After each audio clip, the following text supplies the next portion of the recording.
आपका मेरे चैनल भक्ति का ज्ञान में हार्दिक स्वागत है। एक बार एक बहुत ही दुखी व्यक्ति एक महात्मा के पास आकर कहता है, मैं अपने जीवन से बहुत दुखी हूं। मैं अपनी बीवी, बच्चों और अपने परिवार को भी खुश नहीं रख सकता। मैं अपने लिए भी कुछ नहीं कर पा रहा। कभी कभी तो मुझे अपनी जिंदगी को खत्म कर देने के भी ख्याल आते हैं। आप इतनी साधनाएं करते हैं, इतनी तपस्या करते हैं, क्या आप मुझे कोई ऐसा मार्ग बता सकते हैं जिससे मैं अपने बुरे वक्त से बाहर आ सकूं? मेरा बहुत बुरा समय चल रहा है। 2 वक्त की रोटी का इंतजाम करना भी मेरे लिए बहुत मुश्किल हो गया है। अब आप ही बताएं कि मैं ऐसे वक्त में मैं जिंदा रहूं तो कैसे रहूं, कैसे अपने परिवार को खुश रखूं? कृपया करके कोई साधारण सा तरीका बताने की कृपा करें ताकि मैं आसानी से समझ सकूं, क्योंकि मैं बहुत पढ़ा लिखा नहीं हूं। अगर आप बड़ी से बड़ी ज्ञान की बातें करेंगे तो शायद मैं कभी समझ भी नहीं पाऊंगा। यह सुनकर महात्मा ने मुस्कुराते हुए कहा कि तुम एक काम कर सकते हो। फिर महात्मा ने सामने की ओर इशारा करते हुए कहा कि उस ऊंची पहाड़ी पर एक मंदिर है और उस मंदिर के पास चींटियों का एक घर है जहां पर हजारों चींटियां रहती है।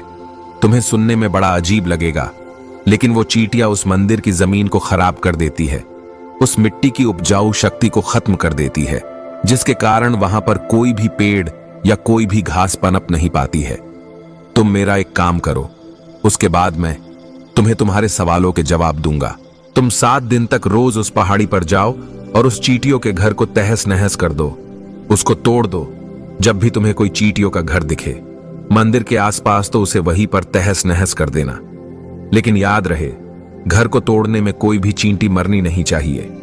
इस बात को समझने का प्रयास करते हुए वो युवक वहां से चला गया। शायद उसको कुछ समझ में नहीं आया था कि महात्मा जी ऐसा क्यों करवा रहे हैं। तो वो उन चींटियों पर अन्याय कर रहे हैं, उनका घर तोड़वा रहे हैं, उन्हें नुकसान पहुंचा रहे हैं। आखिर कौन महात्मा ऐसा करेगा? लेकिन फिर भी उस महात्मा की बात मानते हुए वो अगले दिन से ही पहाड़ी पर जाना शुरू कर देता है। जब वो पहले दिन पहाड़ी पर पहुंचता है तो देखता है कि बहुत सारी चींटियां अपना खाना जुटाने में लगी हुई है। सारी चींटियां कतार से चल रही है और अनाज के छोटे छोटे कण उठाकर अपने घर में जमा करती जा रही है। ये देखकर पहले तो उस युवक का मन कमजोर पड़ गया। उसने सोचा कि ये इतनी मेहनत करके अपना घर भर रही है और मैं इनके घर को तबाह कर दूंगा तो इनको कितना बुरा लगेगा। लेकिन फिर उसने उस महात्मा की बात याद करते हुए उस घर को तोड़ना शुरू कर दिया। जल्द ही चींटियों में हाहाकार मच गया। वो इधर उधर दौड़ने लगी। अभी तक जो कतार से चल रही थी अब वो बिखर गई और इधर उधर अपनी जान बचाने के लिए भागने लगी। थोड़ी देर में घर टूट गया और सारी चींटियां इधर उधर छुपने के लिए भाग चुकी थीं। ये करने के बाद वो युवक दुखी मन से वापस अपने घर पर लौट आया। उसका मन परेशान था, दुखी था, पश्चाताप से भरा हुआ था। फिर उसने अपने बिस्तर पर रात में लेटे लेटे ही सोचा कि अब तो उन चींटियों का घर तबाह हो चुका है, अब वहां वापस जाने का क्या फायदा होगा, क्योंकि चींटियों का घर तहस नहस करने के लिए महात्मा जी ने कहा था, जो मैं कर चुका हूं। लेकिन फिर कुछ सोचकर अगले दिन उसने फिर से जाने का निश्चय किया और अगले दिन सुबह सुबह उठकर वो वापस उसी पहाड़ी पर पहुंच जाता है। पहाड़ी पर पहुंचकर वो उसी जगह पर पहुंचता है जहां पिछले सुबह उसने उस घर को तहस नहस कर दिया था। लेकिन वो ये देखकर चौंक जाता है कि उन चींटियों ने फिर से अपना घर उसी जगह पर बना लिया था और अब वो फिर से अपने घर के लिए सामान इकट्ठा करने में जुटी हुई थी। उस आदमी को देखकर लगा कि ये चींटियां कितनी मूर्ख है। इनको पता है कि कल ही इनका घर इसी जगह पर तबाह किया गया था और उसी जगह पर उन्होंने अपना नया घर भी बना लिया। और ये सोचकर वो आदमी हंसने लगा। लेकिन फिर से महात्मा की बात याद करते हुए उसने उन चींटियों का घर फिर से तबाह करना शुरू कर दिया। फिर से उन चींटियों में हलचल मच गई और थोड़ी देर में वो चींटियां इधर उधर अपनी जान बचाने के लिए भागने लगी। कुछ ही देर में उनका घर फिर से नष्ट हो गया और वो युवक थोड़ा संतोष के भाव से कि इस बार तो मैं अच्छी तरह से उस घर को तबाह कर दिया है, अब तो वो चींटियां यहां पर अपना घर बना ही नहीं पाएंगी। इसीलिए जाने से पहले उसने उस घर पर ठंडा पानी भी डाल दिया ताकि चींटियां वहां पर अपना घर न बना सके। और इस तरह अपना कर्म पूरा करके वो युवक फिर से अपने घर लौट आया। आज रात में सोते वक्त फिर से वो युवक यही सोच रहा था कि क्या महात्मा ये सही काम करवा रहे हैं? क्या किसी का घर तबाह करना किसी सिद्ध पुरुष को शोभा देता है? क्या हो अगर वो महात्मा सिद्ध पुरुष हो ही ना, क्या होगा? अगर वो मुझे बेवकूफ बना रहे हो लेकिन फिर उसने निश्चय किया कि मैं अपने काम को पहले पूरा कर लेता हूं, उसके बाद ही पता चलेगा कि महात्मा मुझे से ऐसा क्यों करवा रहे थे, और यही सोचकर वो रात में सो जाता है। अगले दिन सुबह उठकर वो फिर से उसी पहाड़ी की ओर निकल जाता है। पहाड़ी पर पहुंचकर वो उसी जगह पर पहुंचता है जहां पर उसने उनके घर को तबाह कर दिया था, और वो ये देखकर खुश हो जाता है कि वहां पर कोई भी घर नहीं था। सारी चींटियां वहां से भाग चुकी थी। अब उसने सोचा कि अब मेरा रोज रोज आने का क्या फायदा होगा, क्योंकि चींटियां तो अपना घर बदल चुकी है, और महात्मा जी ने मुझे 7 दिन आने के बाद कहा था, लेकिन आज तो तीसरा ही दिन है। अब बाकी 4 दिन वापस आने का क्या फायदा होगा। और यही सोचकर उसने निश्चय किया कि यहां से वो सीधा उसी महात्मा के पास जाएगा और उनको ये सारी खबर बता देगा। जब वो वापस मुड़कर उस पहाड़ी से उस महात्मा की कुटिया की तरफ जाने लगा, तभी अचानक उसकी नजर एक और घर पर पड़ी जो कि चींटियों का ही बनाया हुआ था। मतलब कि वो घर चींटियों ने ही बनाया था, और अब वो चींटियां नए घर में वास कर चुकी थी। ये नया घर उनके पुराने घर से थोड़ी ही दूरी पर था, और जब उसी युवक की नजर उस घर पर पड़ी तो उसने सोचा कि शायद महात्मा को पता था कि ये चींटियां अपना घर यहां से बदलकर किसी दूसरी जगह पर बना लेगी, इसीलिए उन्होंने मुझे 7 दिन आने के बाद कहा था। और ये विचार करके वो उनका नया घर भी तोड़ने के लिए पहुंच जाता है। जब वो वहां पहुंचा तो चींटियां उसी तरह अपने कार्य में लगी हुई थी। वो अपने लिए खाना इकट्ठा कर रही थी और अपने घर में जमा कर रही थी। जब पुराना घर टूटा था, वहां भी अनाज के कण बचे हुए थे, और चींटियां वहां से भी अनाज इकट्ठा कर करके वापस अपने नए घर में ला रही थी। अब यहां पर फिर से युवक का मन थोड़ा कमजोर पड़ गया, क्योंकि वो खुद भी कमजोर था, खुद भी वक्त का मारा हुआ था। इसीलिए उसके मन में उन चींटियों के प्रति दया का भाव उमड़ रहा था। उनके ऊपर उसे दया आ रही थी। वो चाहता था कि उनकी मदद करे, लेकिन वो उल्टा उनको नुकसान पहुंचा रहा था। लेकिन उस महात्मा की बात को याद करते हुए उसने फिर से उस घर को तोड़ने का निश्चय किया, और उसने इस बार बड़ी ही सावधानी के साथ बिना किसी चींटी को कोई नुकसान पहुंचाए वो घर तबाह करना शुरू कर दिया। वक्त थोड़ा ज्यादा लगा, क्योंकि किसी भी चींटी को नुकसान न पहुंचने की शर्त महात्मा ने पहले ही रखी थी। इसीलिए उसको बड़ी सावधानी के साथ उन घरों को तबाह कर रहा था। लेकिन आखिरकार उसने उस घर को भी तबाह कर दिया, और उस घर को तबाह करने के बाद वो बड़े ही दुखी मन से, इस बार वो पहले से भी ज्यादा दुखी था, क्योंकि उसने उनका नया घर भी तोड़ दिया था। वो उन चींटियों को बसने ही नहीं दे रहा था, और वो अब अपने आप को शैतान या दानव समझने लगा था। लेकिन फिर भी उस महात्मा की बात को मानते हुए वो अपने घर पर दुखी मन से वापस आ गया। रात में सोने से पहले एक बार उसने फिर से सोचा कि मैं कितना बड़ा शैतान हूं, कितना बड़ा दानव हूं। पुराना घर तो छोड़ो, मैं उन चींटियों को कहीं भी बसने के लिए कोई जगह ही नहीं दे रहा हूं। वो चींटियां मेरे बारे में क्या सोचती होगी? वो कितना बड़ा दानव होगा उस परमात्मा को जो मेरे द्वारा ये काम करवा रहा है। लेकिन फिर भी उसने अगले दिन जाने का निश्चय किया, और अगले दिन सुबह सुबह वो फिर से वहां पर पहुंच गया। वो ये देखकर फिर से आश्चर्यचकित रह जाता है कि इस बार चींटियों ने एक और नई जगह पर अपना घर बना लिया था। वो तो पहले से भी ज्यादा ऊर्जा के साथ काम कर रही थी, और उन्होंने एक रात में पहले से भी बड़ा घर बना लिया था, और अब वो फिर से अपना अनाज और खाना इकट्ठा करने में जुटी हुई थी। ये देखकर उस आदमी को लगा कि ये चींटियां किस मिट्टी की बनी हुई है। मैं उनको बार बार यहां से भगाने की कोशिश कर रहा हूं, और ये वहीं पर अपना घर बना लेती है। क्या इनको पता नहीं है कि मैं यहां पर कभी भी बसने नहीं दूंगा? ये चींटी है, दिखने में इतनी छोटी है, लेकिन फिर भी ये मुझसे हार नहीं मान रही है। बड़ी ताज्जुब की बात है। और इस बार उसने गुस्से में उस घर को तहस नहस करना शुरू कर दिया। लेकिन इस बार तहस नहस करते हुए कुछ चींटियां वहीं पर मर गई, उसके पैरों तले कुचल दी गई। कुचलने के बाद जब वो अपने अहंकार से बाहर आया तो उसने देखा कि गुस्से में उसने उन चींटियों को कितना क्षति पहुंचा दी है। उसका मन पश्चाताप से भर गया, और वो रोता हुआ अपने घर की तरफ बढ़ गया।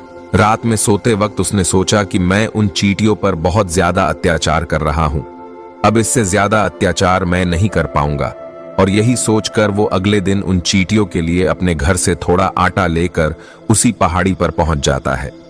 आज उसके मन में उन चींटियों के प्रति श्रद्धा का भाव था, दया का भाव था। आज वो उनकी मदद करना चाहता था, और जब वो वहां पर पहुंचा तो चींटियां फिर से अपने नए घर को बनाने में जुटी हुई थी। उसने बड़े ही करुणा के साथ उन चींटियों को अपना लाया हुआ आटा खिलाया। अगले 7 दिनों तक वो ऐसा ही करता रहा। वो रोज सुबह जाता, उन चींटियों को अपने हाथों से आटा खिलाता। 7 दिन के बाद वो युवक उस महात्मा के पास पहुंचकर हाथ जोड़कर बोलता है कि हे महात्मा जी, मुझे माफ कर देना। मैंने उन चींटियों का घर तबाह करने के लिए बहुत कोशिश की। मैंने उनका घर तबाह किया भी। 1 बार नहीं 4 बार मैंने उनका घर तोड़ा। उसके बाद मैं हिम्मत नहीं कर पाया, उनके घर को नहीं तोड़ पाया। मैं समझ सकता हूं कि मैं आपका काम पूरा नहीं किया और इसके बदले आप मुझे तरीका भी नहीं बताएंगे जो कि मुझे मेरे बुरे समय से बाहर निकाल सकता है, लेकिन मुझे इसका कोई परवाह नहीं है। मुझे लगता है कि मैंने जो किया वो सही किया, इसीलिए मैं आपसे आज्ञा लेकर वापस जा रहा हूं। कृपया मुझे वापस अपने घर जाने की आज्ञा दीजिए। यह सुनकर महात्मा ने मुस्कुराते हुए कहा कि अरे बेटा, कहां चल दिए? रुको तो सही, जलपान तो कर लो, थोड़ी देर ठहर जाओ, उसके बाद चले जाना। और ये कहकर वो महात्मा उस युवक के लिए पानी लेकर आते हैं। पानी पिलाने के बाद महात्मा उस युवक से पूछते हैं कि तुम मुझे ये बताओ कि आखिर तुम उन चींटियों का घर तबाह क्यों नहीं कर सके? वो चींटियां तो छोटी है और तुम इतने विशालकाय हो, फिर भी तुम उन छोटी छोटी चींटियों का घर तबाह नहीं कर पाए। कहां है तुम्हारी शक्ति, तुम्हारा बाहुबल? इसका जवाब देते हुए उस युवक ने कहा कि हे महात्मा, मैंने उन चींटियों का घर तबाह कर दिया था, बार बार किया था। एक बार तो अपने गुस्से में उन चींटियों को भी हानि पहुंचा दी थी, लेकिन जिस दिन मैंने उनको हानि पहुंचाई उसी दिन मुझे लगा कि मैं उनको क्यों हानि पहुंचा रहा हूं, क्यों इनको इतनी तकलीफ दे रहा हूं, और उसी दिन से मैंने उनको क्षति पहुंचाने की वजह, नुकसान पहुंचाने की वजह उनकी सहायता करनी शुरू कर दी। यह सुनकर उस महात्मा ने कहा कि यह ही तो सीखने की बात है। एक छोटी सी चींटी हमें जीवन का संदेश दे जाती है। मैंने तुम्हें उन चींटियों का घर तबाह करने के लिए नहीं भेजा था, मैंने तुम्हें भेजा था ताकि तुम उन चींटियों से कुछ सीख ले सको। तुम्हें क्या सीख मिली? उन चींटियों से क्या मुझे बता सकते हो? यह सुनकर उस युवक ने पूरी कहानी बयां कर दी। पूरी कहानी सुनने के बाद महात्मा ने मुस्कुराते हुए कहा कि बेटा, पहली सीख जो इन चींटियों से ले सकते हैं वो ये थी कि तुमने कितनी ही बार उनके घर को तोड़ने की कोशिश की, कितनी ही बार प्रयास किया कि उनके घर तबाह हो जाए, लेकिन वो हर बार अपना नया घर बना लेती थी। उन्होंने कभी भी हार नहीं मानी। अगर वो हार मान लेती तो वो चींटियां तुम्हें वहां पर नहीं मिलती। जीवन कार्यशीलता का नाम है, लेकिन हम मनुष्य 1-2 बार हार मिलने पर ही टूट जाते हैं, हताश हो जाते हैं और फिर जीवन में प्रयास ही नहीं करते। और कुछ लोग तो अपनी जिंदगी को खत्म करने को उतारू हो जाते हैं। लेकिन जानवरों में तुमने एक बात देखी होगी कि वो अपना जीवन खुद से कभी खत्म कर ही नहीं सकते हैं। तुमने कभी नहीं सुना होगा कि किसी जानवर ने आत्महत्या कर ली, चाहे वो जानवर कितना भी भूखा क्यों ना हो, कितना ही दुखी क्यों ना हो, लेकिन वो अपने जीवन के लिए हमेशा संघर्ष करता रहता है। लेकिन वही दूसरी तरफ हम मनुष्य 1-2 बार हताश होने पर ही अपना जीवन खत्म कर लेते हैं। जीवन तो कर्मशीलता है, कर्म करने का नाम है। जीवन और मृत्यु आखिरी विश्राम है, परम विश्राम है। इसीलिए मृत्यु से पहले कर्म करना कभी मत छोड़ना, क्योंकि मृत्यु के बाद तो तुम परम विश्राम में चले ही जाओगे। तो उससे पहले कर्म करना क्यों छोड़ रहे हो? क्यों हताश हो रहे हो? अगर तुम्हारा एक घर टूट गया है तो दूसरा घर बनाने का प्रयास करो, कोशिश करो, और कोशिश करने वालों की कभी हार नहीं होती। ये तुम उन चींटियों से देख चुके हो। देखने में तुमसे कितनी छोटी है वो चींटियां और तुम इतने बड़े हो, लेकिन उनका मन तुम्हारा मन से इतना बड़ा है, इतना विशाल है, इतना दृढ़ संकल्प है कि इतनी बार घर टूटने पर भी उन चींटियों ने कभी हार नहीं मानी। दूसरी सीख ये है कि जब भी हमारे ऊपर बुरा समय आता है, हमें लगता है कि यह समय कभी नहीं जाएगा, यह समय मेरे जीवन को बर्बाद कर देगा, मुझे कभी नहीं जीने देगा। और अपने इन्हीं ख्यालों से, अपने इन्हीं विचारों से, जिसका असलियत में कोई भी अस्तित्व नहीं है, वो सिर्फ विचार है, और वही विचार हमारे मन को दुखी कर देती है, और इसीलिए हम प्रयास करना भी छोड़ देते हैं। लेकिन तुम खुद सोचो कि बार बार प्रकृति हमें क्षति पहुंचाएगी, नुकसान पहुंचाएगी, लेकिन कब तक पहुंचाएगी? अगर हम बार बार फिर से उठ के फिर से नया प्रयास करते रहेंगे तो प्रकृति भी हमारे सामने घुटने टेक देगी, और वो भी एक दिन हमारे ऊपर दयावान हो जाएगी, कृपालु हो जाएगी, और वो हमें सब कुछ देने लगेगी जिसकी हमने कभी कामना की थी। तुमने खुद देखा कि तुम उन चींटियों को तबाह करने के लिए पहुंचे थे, लेकिन बाद में तुम ही उन चींटियों को अनाज और आटा देने लगे, तुम ही उन पर कृपालु हो गए। क्यों हुए? क्योंकि तुमने देखा कि वो चींटियां हार ही नहीं मान रही है। इसी तरह अगर तुम भी अपने जीवन में कभी हार नहीं मानोगे तो एक न एक दिन ये प्रकृति तुम्हें वो सब कुछ देगी जो तुम अपने जीवन में पाना चाहते थे।